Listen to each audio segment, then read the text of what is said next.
This video is powered by the pros at Pascal Air Plumbing and Electric. Arkansas owned, Arkansas operated. GoPascal.com. Grant Hall joining us. Usual hit on a Wednesday morning. Appreciate Grant's time whenever he can give it to us.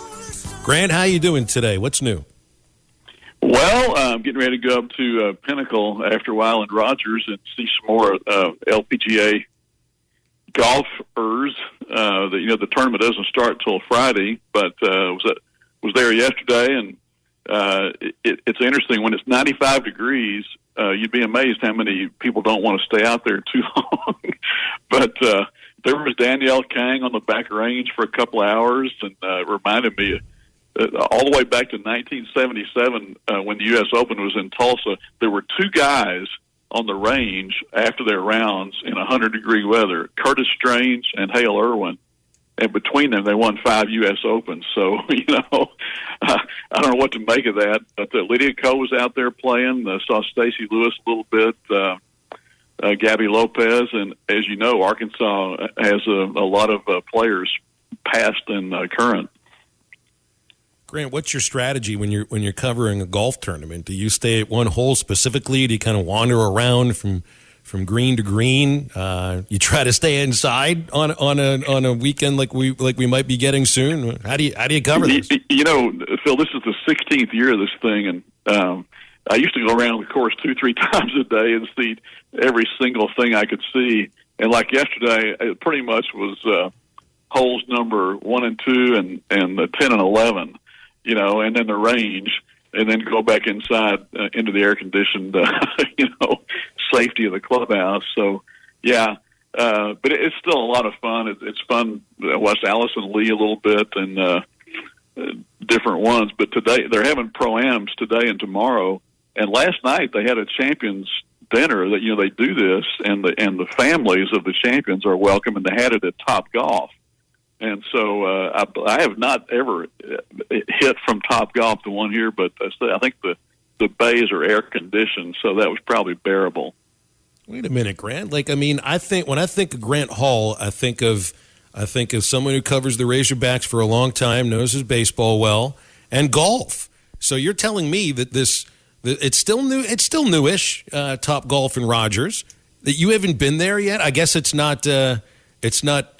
You're more of a golf. I don't think there is such a thing as a baseball purist. Maybe there's such a thing as a golf purist, and I guess Top Golf might not necessarily be for the golf purist. Would that be accurate? Oh, I think it's probably like my son Jason has been there. Family events and things like. I'd rather play a golf course. So, but I'm sure it's fun. Oh, it's especially for folks like me, who can't play the regular game. And that would be the same as batting cages. We can go to the batting cage, we can hit, try to put us in an actual game. Things might be a little bit different because you're not just getting fastballs, down the gut, pitch after pitch. Judge hit his 60th yesterday. I remember where I was when McGuire broke Maris's record. I was getting into my friend's Dodge LeBaron on Forbes Avenue in Pittsburgh, right in front of the squirrel cage. I'll never forget it because we were listening to it. I didn't see it happen until I saw the replay. We were listening to it. I'll never forget that. People aren't quite the same Phil, with Judge if once he gets past Maris. Yeah, I was in St. Louis about 25 feet away from where that thing. I was in foul territory sitting with Scott Edgar, a former UA assistant basketball coach, that night. And actually, my family had been there the day before to see number 61, I guess. I was thinking about this, Phil. Judge did this in 150 games. And back when Maris was the big deal in 1961 was could Maris do this in 154 games rather than 162? And so they actually cut in to network programming. And as you know, now this is way before ESPN and for the networks to do that, and they were playing Baltimore, and was it Old Memorial Stadium? Is that right? And he hit about 5 balls that night that could have been home runs. Couple to the track, couple foul, and he hit one, and so he ended up with 59 in 154 games. And then he hit 2 more. I guess he hit the last one in the last game of the season off Tracy Stallers. So a lot of people, because this is non-steroid, they think, and it's American League record. It's kind of a big deal.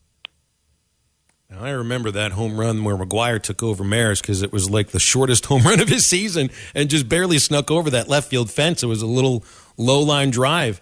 And I remember seeing the replays of Maris hitting his 61st against Stallard at Yankee Stadium. And the shocking thing about it is you notice the Yankee Stadium had barely even half full for that game. Oh, I think it was 11,000 or maybe it was 20,000. Yeah, it wasn't. There weren't many people there. The one you mentioned with McGuire, Mike Shannon said one time that's the only line drive home run all year that he hit like that.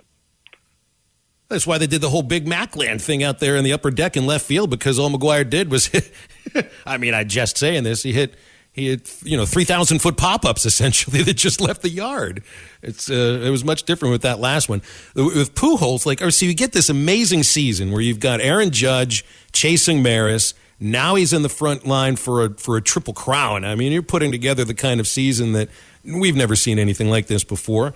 And on the Judge is in the prime of his career. Maybe in 15 years we're talking about him cracking 700 or passing the Babe as far as lifetime home runs. And now you got Pujols at the very end of his career, 2 home runs away from 700.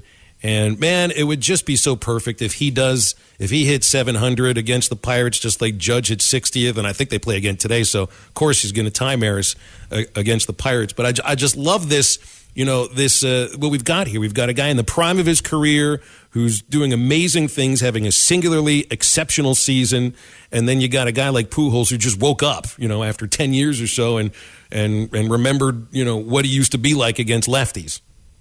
Well, the Cardinals only have 3 home games left. Now, ideally you'd like to see it at home, but then they've gotten it pretty close.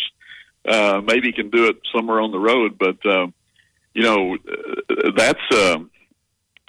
They right now they've got termites in the bat rack. They got shut out, I think, last night, and no one's really hitting very much. And when going into postseason, you like to see them gin that thing back up, because if Goldschmidt and Arenado aren't hitting, it seems like it affects everybody else. Yeah, that's true. Arkansas A&M Saturday at Jerry World. I mean, everybody wants to point out the deficiencies on the Arkansas defense as far as tackling and receivers running free in the secondary. I don't know. I mean, I guess I'd be surprised if A&M has some huge day passing. I mean, it's been 3 games in a row allowing 300 yards or more. And part of it is that opponents, haven't been able to run the ball, so they're going to try to move it another way. Aggies have had 0 success passing. I mean, 0. They've had the last 2 games under 200 yards passing.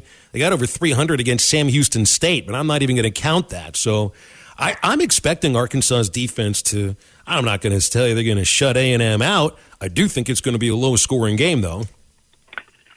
I watched a little bit of their game last week, and they, maybe not enough credit to them for beating the number 13 team, and who knows by the end of the year where they'll all be. But,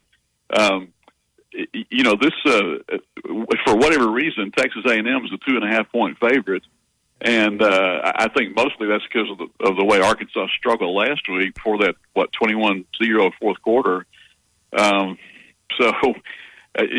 got here, and you mentioned this yesterday, I think the Razorbacks are leading in sacks but last in pass defense or yards allowed. So getting the slusher back should help some, maybe help a lot. Who knows? But it's going to be this game is going to be really interesting because each team needs to win it to get where they want to go. Mm-hmm.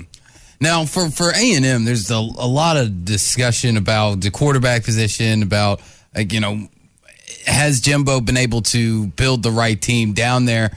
And Grant, I'm starting to really question how good of a coach is Jimbo Fisher. I mean, he's known as this quarterback guru, hasn't had a great quarterback since Jameis Winston. He's known as this offensive genius. They haven't scored 20 points since week 1. How good of a coach actually is Jimbo Fisher? Well, he's in year 5 there, and re-upped recently for what was it, $95 million? I don't know. I think a lot of guys have been expected to light it up at Texas A&M. Jackie Sherrill was supposed to be the savior there, and he had some success, but probably not what they wanted. I think Jimbo, at Florida State, thrived when he had really good quarterbacks, and he hasn't really had that at Texas A&M. He had, they had Johnny Manziel there for a while, but I think the returns are out on the guy, and if they have another 8-4 type season, it's going to be interesting to see what happens there. And by the way, did you see today, guys, that with this contract running out for the Arkansas-Texas A&M game at Arlington, the expectation maybe is that Arkansas continues that with somebody else. And so I was thinking that's probably not going to be a conference. I mean, would Texas give away a home game? Would Arkansas when Texas gets in the league? So maybe you see an Oklahoma State game, something like that. What do you think? Man, I mean, it's an interesting thought. I just don't know about the idea of because I would imagine it would be, you're not going to ask an opponent to sign on with you and say, hey, by the way, this is your home game. I mean, you continuously give up home games. I know they're not going to be playing. I mean, I don't know. I'm just guessing. Not going to be playing a War Memorial after 2024 any longer, and so maybe that's the one game a year. But it just seems to me that, I thought the athletic department would place a pretty heavy emphasis on actual home games in Fayetteville now, that there's an importance to that. So, I mean, I guess I'd be surprised if you signed continue playing some kind of a series in AT&T Stadium. And I guess if there's a school out there, you already got them on the schedule. It's Oklahoma State. Yeah, I think that would make some sense. Or maybe you try to play different good intersectional teams each year. I don't know what but I do think Jerry has a lot of stroke at Arkansas. He's given a lot of money to this school, and if he really would like that to continue, they might do it. But that'll be interesting to see what happens there. It's got to be Oklahoma State then. I mean, travel to Little Rock to watch them play West Carolina next year. That's a different thing. I know that you're going to ask an FCS team to play you in an NFL stadium. I don't think you're going to ask, Rice to come up and play you in an NFL stadium, especially one that seats almost 100,000. You got to sell these tickets, for crying out loud. There's not 100,000 Razorback fans that are going to show up for this.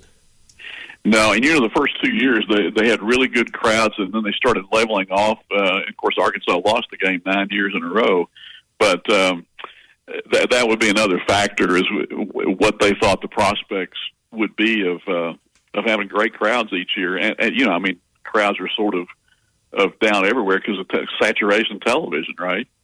That's right.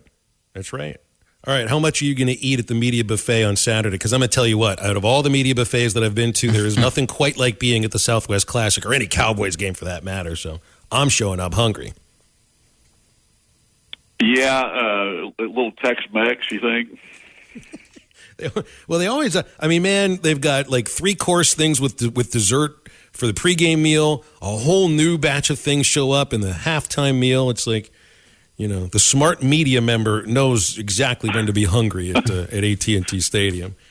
BetOnline is the fastest and easiest way to wager on all your favorite sports, contests, and events with first-to-market odds and lines. Find reviews and news for every league, including Major League Baseball, NFL, NBA, NHL, combat sports, esports, and even golf. BetOnline continues to be the top online resource for all your sports information, from live in-game betting, props, and futures. Head to BetOnline today or use your mobile device to join today and make your first sports bet. Use our promo code BELIEVE50 to receive your 50% welcome bonus on your first deposit. That's BELIEVE, BLEAV 50. That's BELIEVE, BLEAV 50. Bet online, where the game starts.